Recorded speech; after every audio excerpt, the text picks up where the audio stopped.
It is not illegal for someone to seek asylum when they come to a country. It's not. It's not illegal. It's not.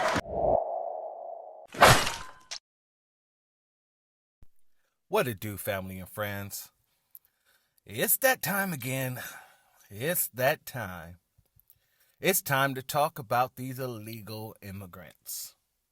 And I say again because over the past, 10 years or so, this has become a huge topic of discussion when it comes to the black community. And even though there are several articles, several studies to show that illegal immigration harms the black community in a multitude of areas,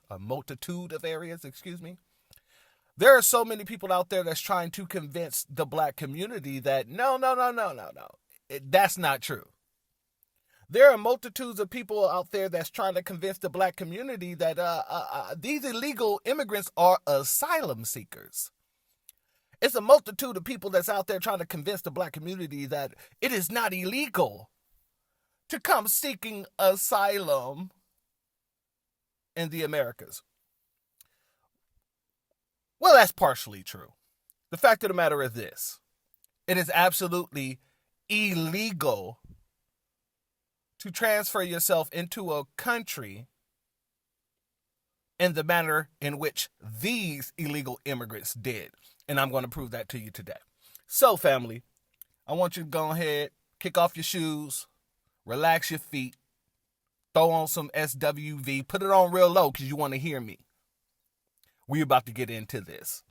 Now, I want to address the intro statement made by the guy who was in that video. Because he was saying, it is not illegal to seek asylum in the Americas. It is not illegal. It is not illegal. But the truth of the matter is, he's not even speaking frankly in a situation because it's not illegal to seek asylum. But we have to now ask, what's the difference between an illegal alien and an asylum seeker? What must you have to be an asylum seeker that illegal aliens don't have the, they don't have the eligibility to become? What is it? Well, let's start with that, and then we'll move forward into the rest of the broadcast. So when we pull up the definition of asylum seekers, it clearly states a person who has left their country as a political refugee and is seeking asylum in another. Only asylum seekers who are granted refugee status are allowed to work in the country. Now, let's look at the differences between asylum seekers and illegal immigrants. Immigrants versus refugees. What is the difference? What is a refugee? By the United Nations definition, a refugee is a person who, owing to a well-founded fear of being persecuted for reasons of race, religion, nationality, membership in a particular social group, or political opinion, is outside the country of its nationality and is unable to, or owing to such fear, is unwilling to avail himself of the protection of the country. So basically what it's saying, in order to become a refugee, you have to be going through certain situations. Reasons being of racial situations, religious persecution, nationality, membership within a particular social group, political opinions that are all being literally persecuted where you are. You decide to leave because you have a fear of being unalived because of those things. So that's what that says. Now let's move on. What's the difference between an immigrant and a refugee? An immigrant is a foreign-born individual who voluntarily leaves his or her country of origin and has been admitted to reside permanently in the U.S. as a lawful permanent resident. The key difference is that an immigrant chooses to leave his or her country of origins. A refugee, on the other hand, is compelled to seek asylum in another country. Let me read that again. The key difference is that an immigrant chooses to leave his or her country of origin. A refugee, on the other hand, is compelled to seek asylum in another country. Asylees and refugees must meet the same legal definition of a refugee, that they have been persecuted. They have been persecuted in the past and or have a well-founded fear of persecution in the future because of their race, religion, nationality, political opinion, or membership in a particular social group by their government or by persons the government cannot or does not wish to control. The difference between refugees and asylees is where the determination that a person fits this definition is made. Refugee status is granted to people who are outside the United States, while asylum status is granted to people who are people who enter the United States on their own and then apply for asylum from within the U.S. Now, most people who hear that would be like, well, that's basically what they did. They entered the U.S., but, they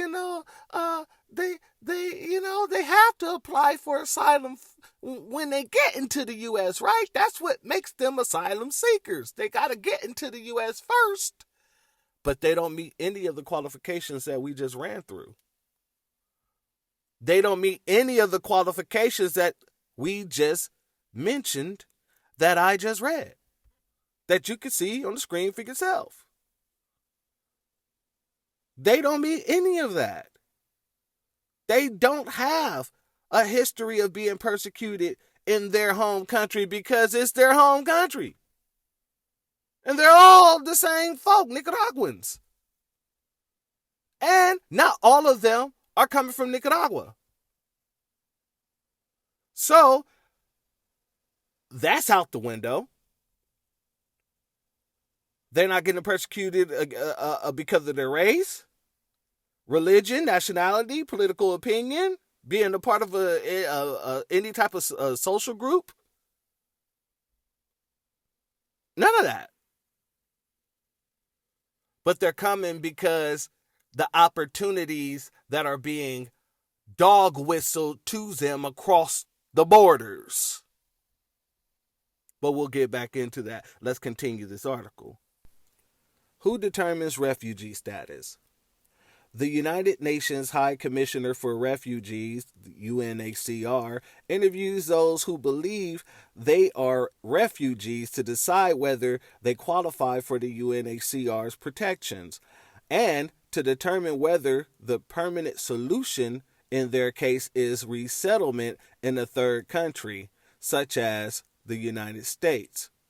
If a refugee is referred by the UNHCR for resettlement in the U.S., or if the refugee appears to be eligible on other grounds listed, he/she will be interviewed by an officer of the U.S. Citizenship and Immigration Service, formerly the U.S. Immigration Neutralization Service, or INS, who will decide whether a person qualifies as a refugee under U.S. law and thus is eligible for resettlement.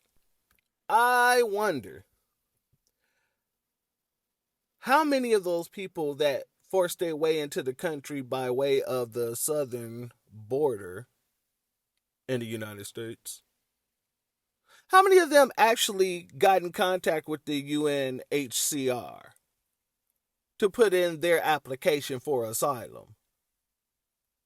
How many of them have actually met with the UNHCR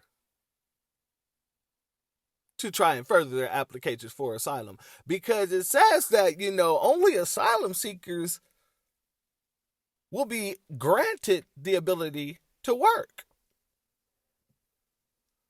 And that's after you become, you get granted that asylum status. However, if you look at Eric Adams, you look at Brandon Johnson, they're trying to get work permits for a bunch of people that haven't went through the process. So when all these people are sitting there talking about, oh no, they're asylum seekers, they're asylum seekers. No, they're not.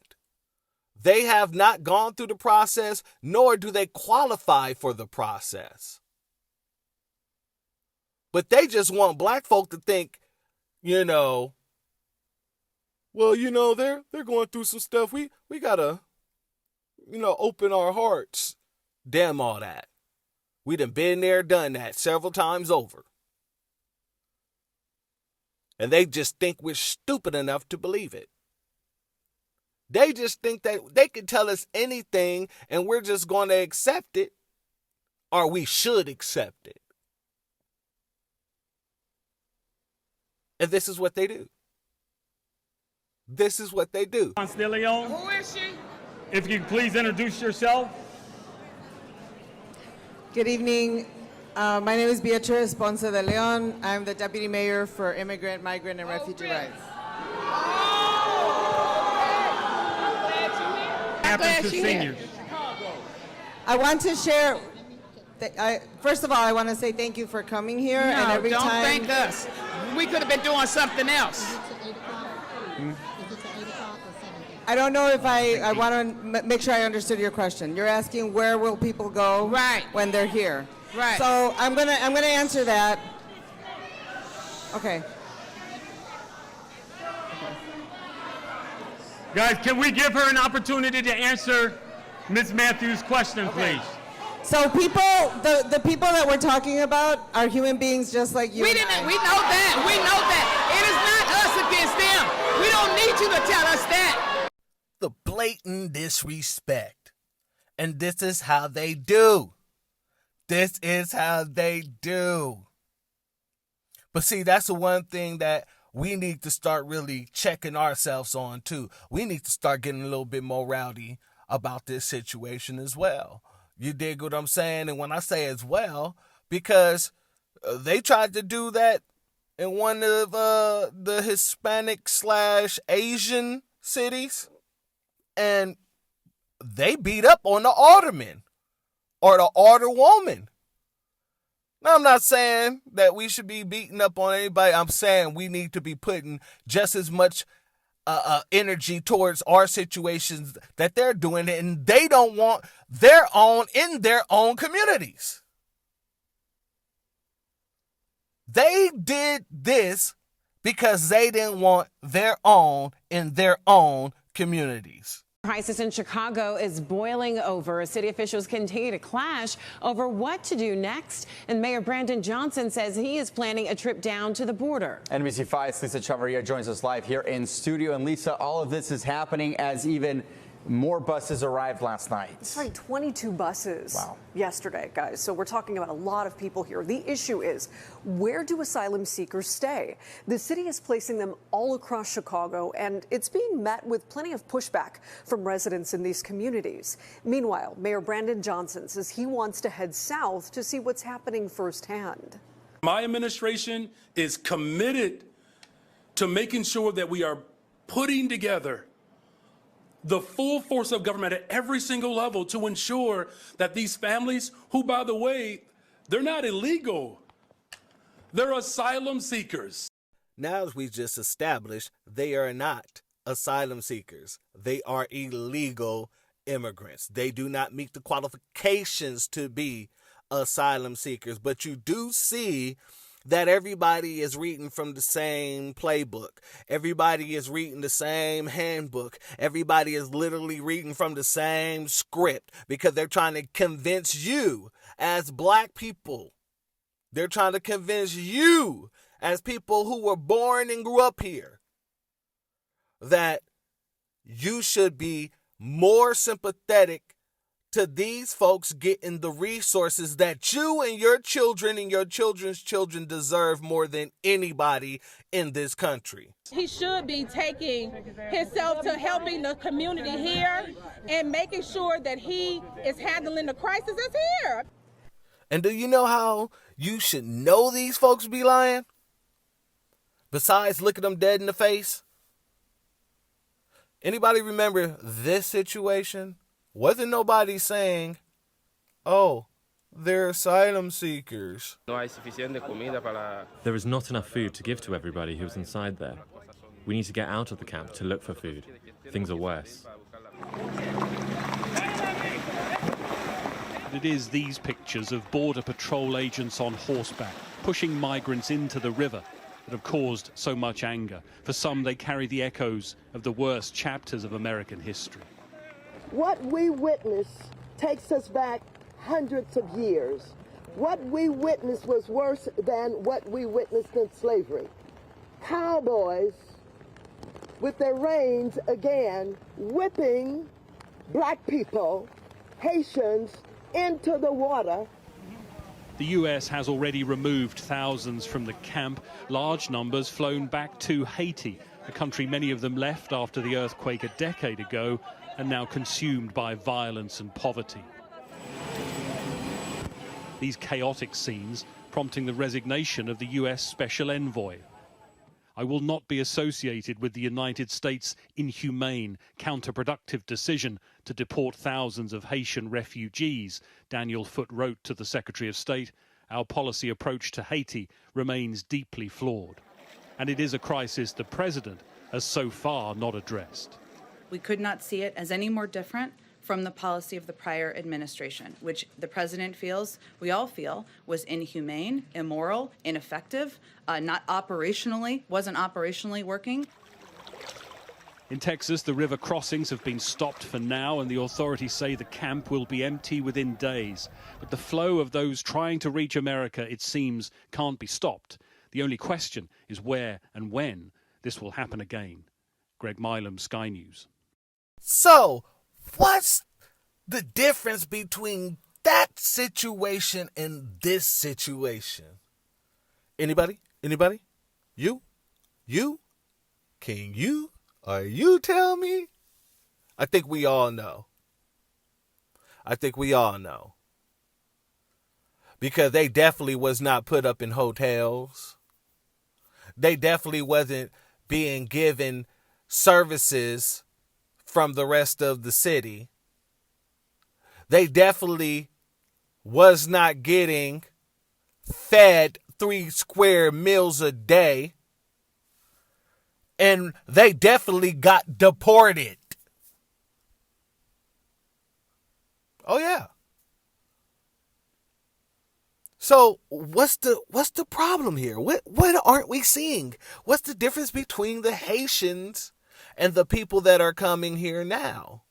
And just to remind you of what the Haitians was going through during this time, in July, on the 4th of July of 2021, they had the whole situation with Hurricane Elsa.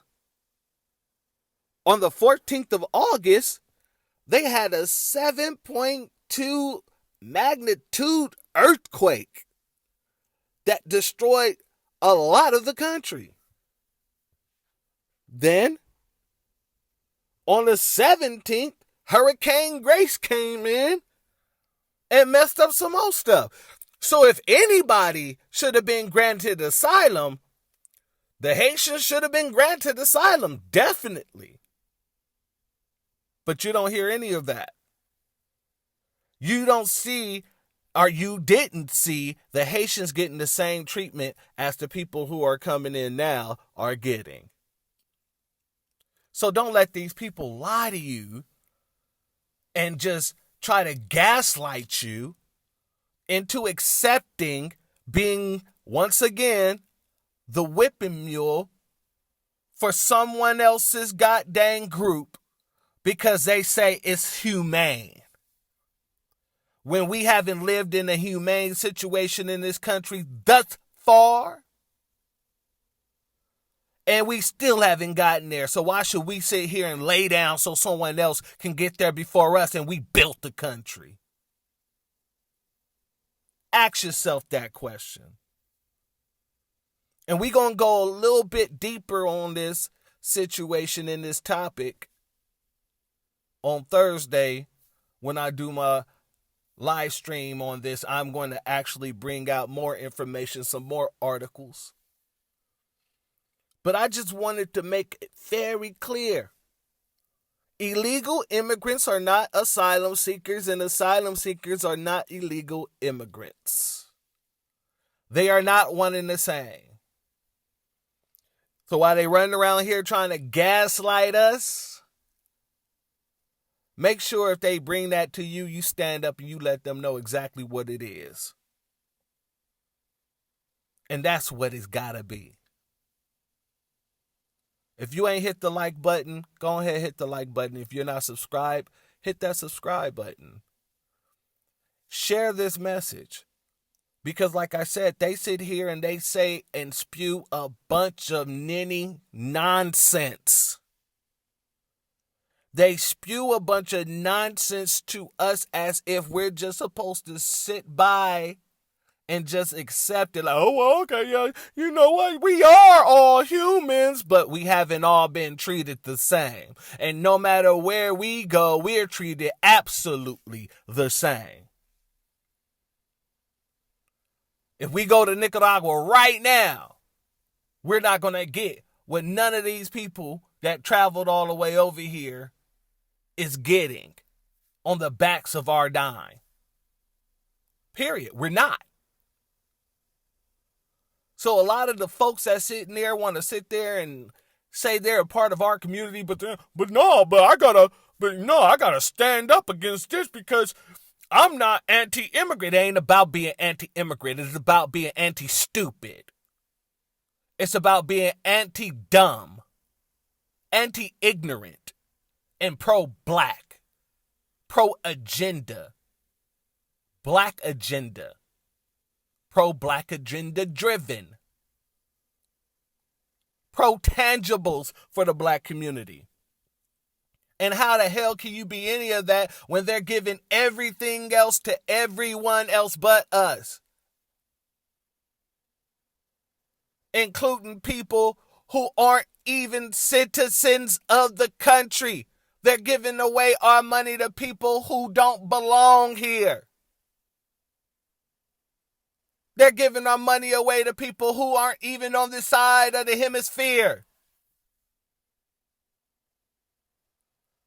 So when is enough enough? And when are you going to stand up? Because here's the difference. Here's the difference. We ain't got nobody to depend on. We don't have no allies because all allies lie. They only allies as long as you're aligned with what they want. And if it's the beginning sectors, they might pretend like they're your friend just so that they can get in. And then once they get in, they try to dominate it. Black Lives Matter. NAACP. Urban League, Congressional Black Talkers. This is the point. It's time that we wake up because we ain't got time to waste time. The doors of the church are closed. Peace, family.